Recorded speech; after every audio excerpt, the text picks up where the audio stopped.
Michael Heaver, your thoughts on all of this? I was alluding to some of the figures earlier on. 30,000 people crossed the Channel last year. This year so far, 3,000, which is 3 times the number this time last year.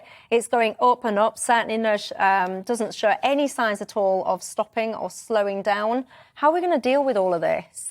Well, you're absolutely right, Michelle. I mean, we've seen the numbers go up for a number of years now. As we know, last year it was 28,000 people. Some of the forecasters this year could be upwards of 60,000 people. And Priti Patel, as Home Secretary, we've seen this go up year after year after year.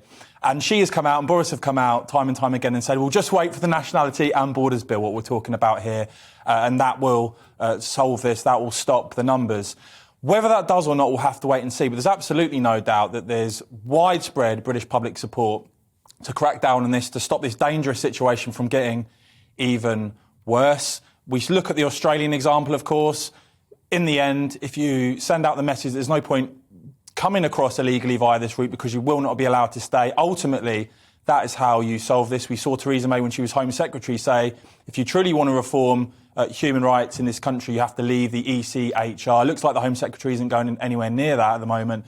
But look, the fact is, this issue, if Priti Patel and Boris Johnson don't stop this, by the time of the next general election, this could well cost the Conservatives the next election. Because people are looking at this and thinking, if economic migrants paying gangsters large amounts of money to come across on boats from a safe country in France, if the government are powerless to stop this and we simply see the numbers continue, that is not good enough. And I would actually shame the French, who, of course, we've given tens of millions of pounds to. We've seen the French authorities on the beaches at times watch these crossings go on. I would have actually shamed the French by revoking French fishing licences for their failure to stop and actually take the boats back to France. Yes, the French would have gone absolutely potty with that. We may finally have had a solution. This has been allowed to go on and escalate and become even more dangerous, and it has to stop.